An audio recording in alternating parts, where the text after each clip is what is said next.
Hello guys, आप लोग देख रहे हो मैक्स टेक्निकल 360 चैनल। मैं हूं देवांजन। तो बहुत सारे लोग ऐसे हैं जो खुद का एक स्मार्ट होम बनाना चाहते हैं, बट आज के दिनों में एक स्मार्ट होम बनाने में बहुत सारा खर्चा भी आता है।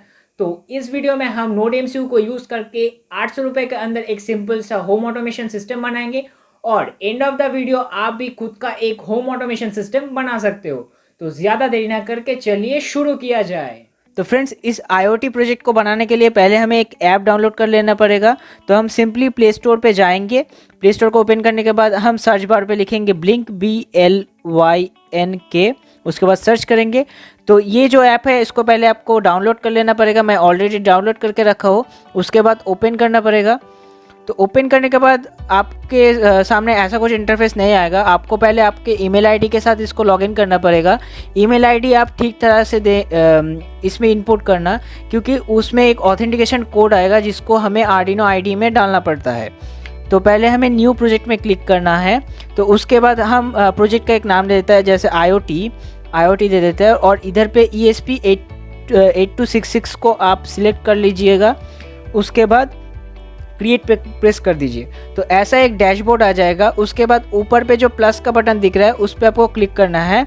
उसके बाद देखिए ऐसा एक बटन का रो आ जाएगा। तो हमें बटन ले लेना है। इसमें सिर्फ टैप करेंगे तो बटन आ जाएगा। तो मैं 2 बटन ले लेता हूँ दोनों रिले के लिए। तो इधर पे रख दे रहा हूँ। तो ऐसे आप पहले इसको एडजस्ट कर लीजिए। उसके बाद बटन के ऊपर सिंपली आप प्रेस कीजिए। तो ऐसा एक डैशबोर्ड आ जाएगा। उसके बाद आप पिन सिलेक्ट कर लीजिए। तो मैं इधर पे GPIO पिन 1 को सिलेक्ट कर लेता हूँ। और इधर पे आप 0 जहाँ पे देख रहे हो उसको कट करके आपको 1 कर देना है, और इधर पे 1 जो है उसको कट करके आपको 0 कर देना है। उसके बाद पुश जो है उसको आपको स्विच पे कन्वर्ट करके बैक पे चले आना है। वैसे इसको भी करना है। उसको भी आपको GPIO पिन मैं यहाँ पे 2 कर दे रहा हूँ। उसको 0 को कट करके 1 और 1 को कट करके 0 कर देना पड़ेगा। उसके बाद पुश को स्विच में कन्वर्ट करके बैक में आ जाना है। उसके बाद आपको सिंपली प्ले बटन पे प्रेस करना है। उसके बाद हम ईमेल पे जाते हैं। तो फ्रेंड्स, हम डेस्कटॉप पे आ चुके हैं। तो उसके बाद हमें नोड एमसीयू को हमारे डेस्कटॉप के साथ कनेक्ट करना पड़ेगा। तो उसके बाद हमें डेस्कटॉप पे आर्डिनो आईडी को ओपन करना पड़ेगा। तो हम पहले कुछ लाइब्रेरीज को इंस्टॉल कर लेंगे, जैसे ब्लिंक लाइब्रेरी को हमें इंस्टॉल करना पड़ेगा। तो इसके लिए पहले हम स्केच को ओपन करेंगे। उसके बाद जाएंगे हम इंक्लूड लाइब्रेरी पे। उसके बाद जाएंगे मैनेज लाइब्रेरी के ऊपर क्लिक कर देंगे। तो ऐसा एक बॉक्स आएगा। देखिए ऐसा कुछ एक बॉक्स आएगा। तो पहले फाइल को लोड होने देते हैं। तो फाइल लोड हो चुका है। तो हम इधर पे सिंपली सर्च करेंगे ब्लिंक BLYNK। तो ब्लिंक लिखने के बाद देखिए पहले एक ऑप्शन आ जाएगा, मेरे पास ऑलरेडी इंस्टॉल्ड है। आप पहले इस जो ऑप्शन पे आप देख रहे हो इसको पहले इस लाइब्रेरी को इंस्टॉल कर लीजिए। तो उसके बाद इसको क्लोज कर दीजिए। उसके बाद आप जाइए फाइल्स पे। फाइल पे जाने के बाद एग्जाम्पल पे जाने के बाद आप नीचे आइए। लेकिन नीचे आने के बाद इधर पे एक ऑप्शन मिलेगा ब्लिंक बोल के। तो इधर पे देखिए, इधर पे हमारे जो ब्लिंक ऑप्शन है, उधर पे साइड पे जाने के बाद इधर पे देखिए बोर्ड्स वाईफाई बोल के एक ऑप्शन है।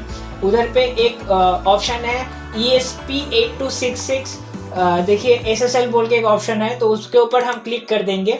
तो क्लिक करने के बाद ऐसा एक पेज ओपन हो जाएगा। तो अब हमें सिंपल सा कुछ काम करना पड़ेगा। तो हमें जाना पड़ेगा हमारे जीमेल अकाउंट पे। उधर पे देखिए इधर पे एक ब्लिंक बोल के एक मेल आया हुआ है। तो उधर पे हमें ब्लिंक मेल पे जाना है। उसके बाद देखिए पहला जो यहाँ पे आपको ऑथेंटिकेशन कोड भी मिल जाएगा। देखिए ऑथ टोकन बोल के, इधर पे हमारे जो ऑथ टोकन है उसको कॉपी कर लेना पड़ेगा। उसके बाद हमें फिर से आर्डिनो आईडी पे आना पड़ेगा। तो आर्डिनो आईडी पे आने के बाद इधर पे देखिए ऑथ कोड बोल के एक जगह पे है। तो इसको हमें सिंपली इधर पे पेस्ट कर देना पड़ेगा। तो हमने पेस्ट कर दिया।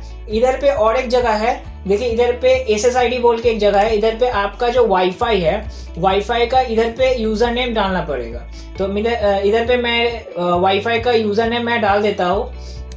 और पासवर्ड भी इधर पे नीचे पे जो पासवर्ड का जगह है, इस पे आपका जो वाईफाई का पासवर्ड है वो डालना पड़ेगा। तो मैं इधर पे मेरे वाईफाई का पासवर्ड डाल देता हूँ।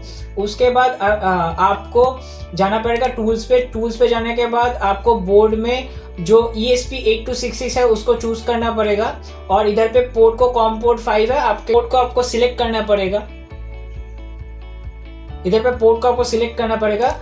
उसके बाद आपको सिंपली इधर पे कंपाइल पे प्रेस कर देना है।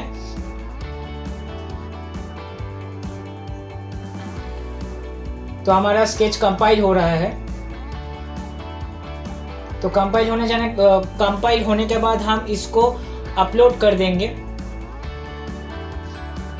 तो हमारा कंपाइलिंग लगभग कंप्लीट हो चुका है। तो हमारा कंपाइलेशन कंप्लीट हो चुका है। उसके बाद हम सिंपली अपलोड बटन पे प्रेस कर देंगे तो हमारा अपलोड होना शुरू हो जाएगा कोड। तो इधर पे देखिए फिर से कंपाइल हो रहा है, हमारा कोड फिर से कंपाइल हो रहा है।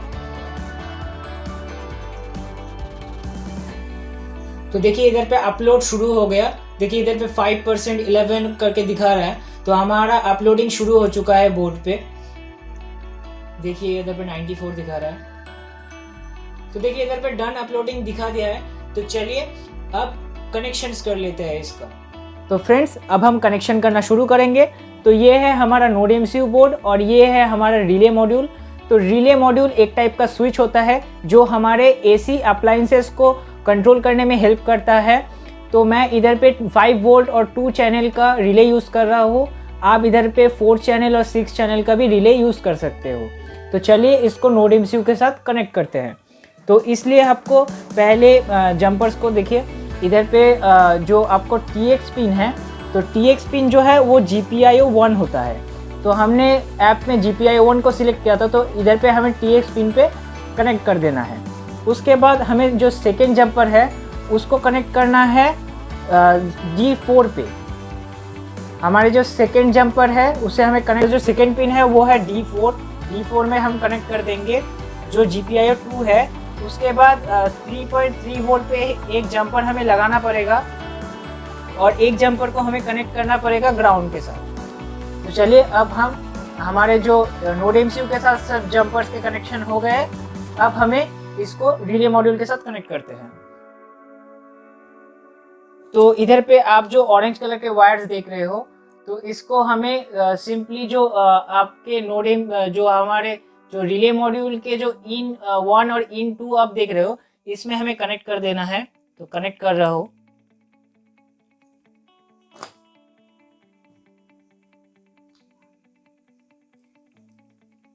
और जो हमारे जो 3 वोल्ट का लाइन है उसे हमें VCC के साथ कनेक्ट कर देना पड़ेगा।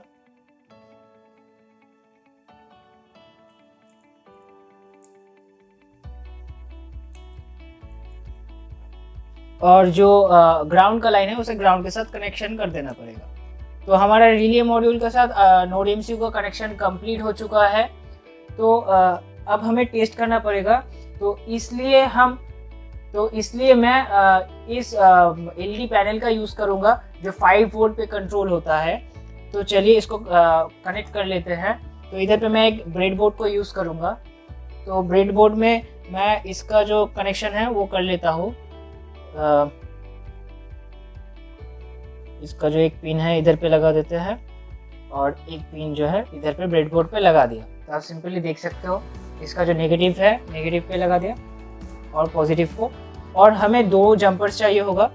तो एक जंपर को लगाएंगे हम नेगेटिव पे और इधर पे जो पावर का पिन है नेगेटिव का, उसमें एक जंपर को हमें कनेक्ट कर लेना है।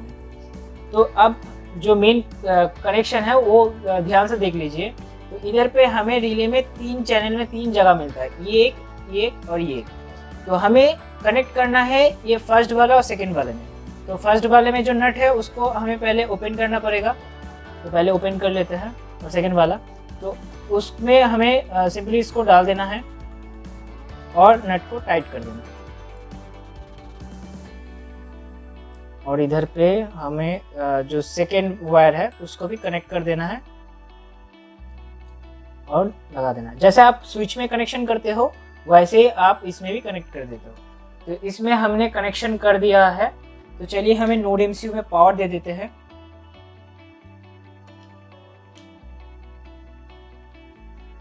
तो हमने नोड एमसीयू में पावर दे दिया है। तो चलिए इस बोर्ड में भी पावर दे देते हैं। इस बोर्ड में भी हमने पावर दे दिया है। उसके बाद हमारे फ़ोन को हमारे वाईफाई के साथ कनेक्ट कर लेना पड़ेगा जिसके साथ हमारा नोड एमसीयू कनेक्टेड है। तो हमने दोनों स्विच बनाए थे दोनों रिलेज के लिए। तो चलिए चेक करते हैं ये काम करते हैं कि नहीं। तो हमारे जो इसको ऑन करते हैं तो देखिए ये लाइट्स ऑन हो चुका है, इसको हमें ऑफ भी कर सकते हैं।